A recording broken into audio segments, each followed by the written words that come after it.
ინდოეთმა გააძლიერა დიპლომატიური ზეწოლა ირანზე, მას შემდეგ რაც ჰორმუზის სრუტეში კომერციულ გემზე მომხდარმა მომაკვდინებელმა თავდასხმამ ინდოელი მეზღვაური იმსხვერპლა.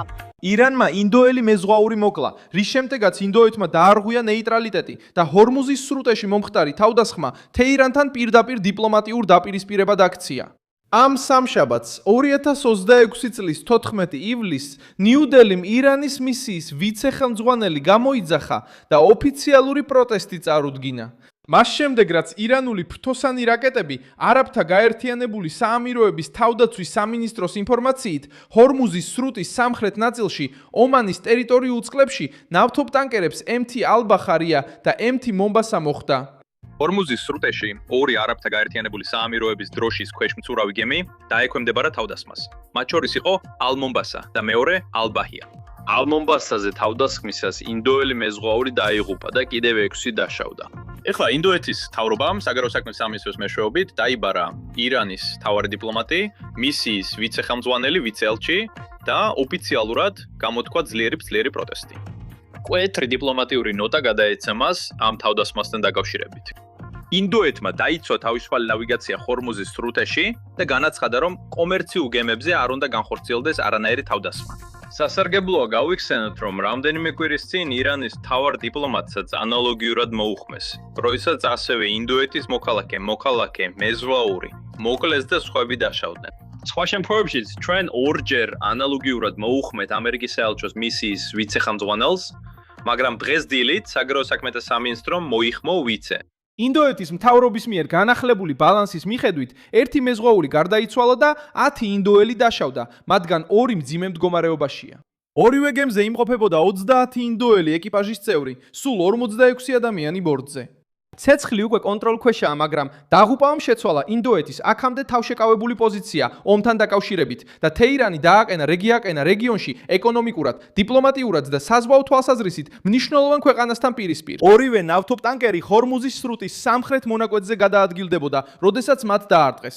თავდასხმამ გამოიწვია ხანძარი და მნიშვნელოვანი ზიანი, მაგრამ ეკიპაჟებმა შეძლეს ცეცხლის კონტროლი. ბოლო ინფორმაციით, რომელიც ნიუ-დელიდან გავრცელდა, ინდოელი მეზღვაური, რომელიც დაიღუპა, იმყოფებოდა MT Al-Bahariაზე. იმავე გემზე კიდევ ერთი ინდოელი დაშავდა.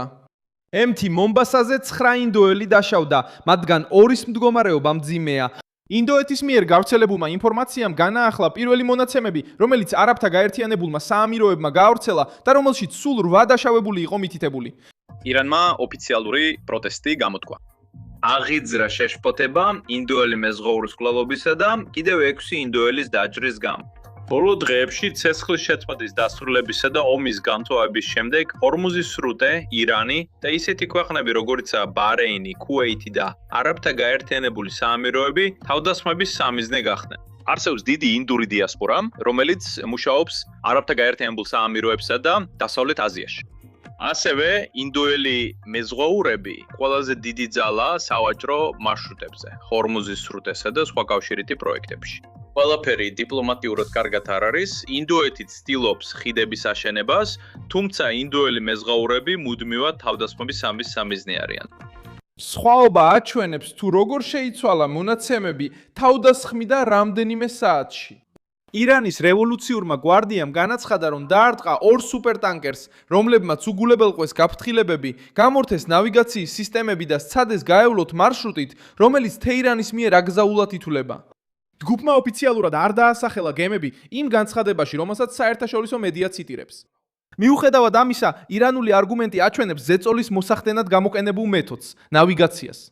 თეირანი ცდილობს გადაწყვიტოს, რომელი ხომალდები შეძლებენ სრუტის გადაკვეთას და სამიზნედ მიიჩნევს ნებისმიერ გემს, რომელიც აშშ-ის მხარდაჭერილ მარშრუტს მიყვება. შედეგად დაიღუპა სამოქალაქო მუშაკი იმ ქვეყნისა, რომელიც სამხედრო თვალსაზრისით ომში არ იყო ჩართული.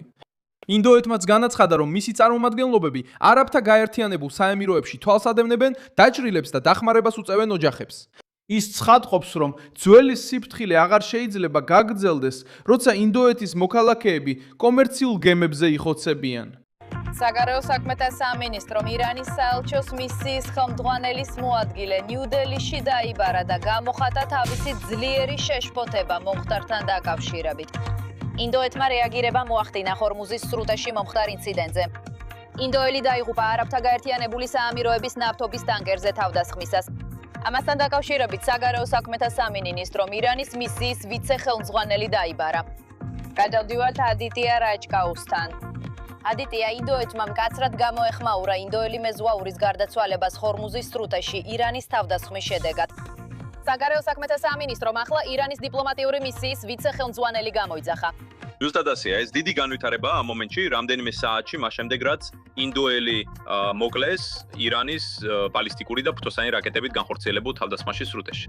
ირანზე ზეწოლა გაიზარდა, რადგან არაბთა გაერთიანებულმა საამიროებმაც თავდასხმა საერთაშორისო სამართლის სერიოზულ დარღვევას შეაფასეს და განაცხადეს, რომ პასუხისგაცემის უფლება აქვთ. იორდანიამ დაგმო ეს ქმედება, სოლიდარობა გამოუცხადა არაბთა გაერთიანებულ საამიროებს და სამძიმარი გამოუცხადა ინდოეთს. თავდასხმა მხოლოდ ვაშინგტონსა და თეირანს შორის დაპირისპირებას არ შეზღუდულა. დონალდ ტრამპმა მომდევნო საათებში ზეწოლა გააგრძელა. შეერთებული შტატების პრეზიდენტმა განაცხადა, რომ აპირებს დაარტყას ეგრეთ წოდებული პიკექსის მთას, რომელიც ნატანსთან ახლოს მდებარე მიწისქვეშა კომპლექსია. ეგრეთ წოდებული პიქსის მთა მიწისქვეშა კომპლექსი ნატანსთან ახლოს. ეს განცხადება ტრამპის ირანთან დაკავშირებით ძველ ლოგიკას უბრუნდება.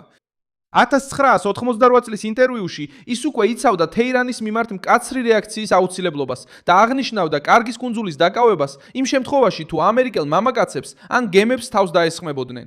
თითქმის 4 წლეულის შემდეგ ჰორმუზის სრუტე, კარგის კუნძული და ნატანზის მახლობლად მდებარე ობიექტები კვლავ მის სტრატეგიის ცენტრში რჩება.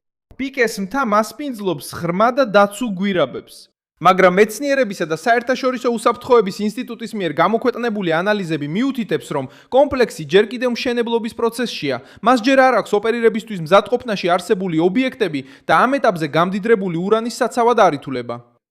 ტრამპმა აღიარა, რომ შეერთებული შტატები არ აკვირდება იქ მიმდინარე აქტივობას, მაგრამ განაცხადა, რომ შეტევა შეიძლება მალე განხორციელდეს. ვაშინგტონის ლოგიკა, როგორც ჩანს, პრევენციულია. თავიდან აიცილოს ის, რომ ჯერ კიდევ დაუსრულებელი სტრუქტურა მომავალში გადაიქცეს დაცულ ბირთვულ ობიექტად. რისკი ისაა, რომ კიდევ ერთი შეტევის ფრონტი გაიხსნას იმ დროს, როცა კონფლიქტი უკვე მოიცავს სამოქალაქო გემებს და სხვა ქვეყნებში განთავსებულ ბაზებს. ირანმა ასევე გაუშვა რაკეტები ამერიკის შეერთებული შტატების არმიის ბაზაზე იორდანიაში. გავრცელებული ინფორმაციით, 4 ბალისტიკური რაკეტა ჩამოაგდეს და თავდასხმის შედეგად დაღუპულები არ ყოფილან. იორდანიის ობიექტებს მიაკუთვნებული ფოტოები ვრცელდება სოციალურ ქსელებში. დადასტურებული ფაქტია, რომ თეირანმა კვლავ შეუტია იორდანიის ტერიტორიას ამერიკული სამხედრო ყოფნის გამო, რითაც ზეწოლა გაავრცელა საკუთარი საზღვრების მიღმა და გაამწვავა დაძაბულობა არაბულ მთავრობებთან.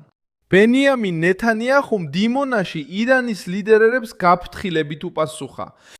ზათქართ ნებისმიერი სცენარისთვის. შემიძლია მხოლოდ ერთი რამ გითხრათ. არა, ამას ირანის ამჟამინდელ ლიდერებს ვეთქვი. არაფრით იფიქროთ, რომ სიმშვიდე იქნება თუ ჩვენზე თავდასხმას გადაწყვეტ. ნუ ელით რომ განმეორება იქნება, რადგან განმეორება არ იქნება.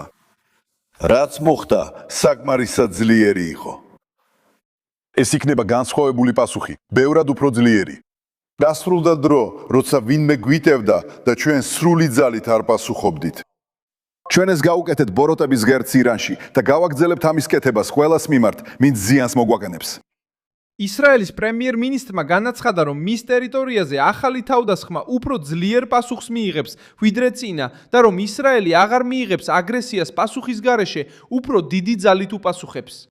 ეს განცხადება ისრაელის რიტორიკას აახლოებს იმ გამკაცრებასთან, რომელსაც აშეთეშო ატარებს იმ დროს, როცა ტრამპი ემუქრება პიკაქსს და აგრძელებს ოპერაციებს ირანული პოზიციების წინააღმდეგ. ჩინეთმა მოუწოდა სიმშვიდისკენ, ცეცხლის შეწყვეტის შენარჩუნებისა და ჰორმუზის სრუტეში უსაფრთხო გადაადგილების აღდგენისკენ. პეკინი საუბრობს სამოქალაქო პირების დაცვაზე, თუმცა ასევე იცავს პირდაპირ ეკონომიკურ ინტერესებს. როიტერსის მიერ მოყვანილი მონაცემებით, ჩინეთმა ირანული ნავთობის 80%-ზე მეტი შეიძინა. იმავდროულად, ჩინეთის დამოუკიდებელმა ნავთობგადამამუშავებელმა ქარხნებმა ირანული ნავთობის დაახლოებით 90% შეისყიდეს 2026 წლის მარტში. გრძელვადიანი ომი ენერგიის მიწოდებას, ფასებსა და ჩინეთის გავლენას თეირანზე საფრთხე უქმნის. ამიტომ პეკინი ცდილობს ხელი შეუშალოს კონფლიქტს ირანის მთავარი სავაჭრო მარშრუტის განადგურებაში. დიდი მადლობა, რომ ეს ვიდეო ბოლომდე ნახეთ. მხარი დაუჭირეთ ჩვენს პროექტს და ფინანსურად დაგვეხმარეთ თქვენს ეკრანზე მოცემული პიქსის გასაღების საშუალებით. ჩვენ ვართ დამოუკიდებელი არხი, რომელიც მიზნად ისახავს მოგაწოდოთ სიმართლე და ინფორმაცია. თქვენი მხარდაჭერა გვეხმარება, რომ საქმიანობა გავაგრძელოთ.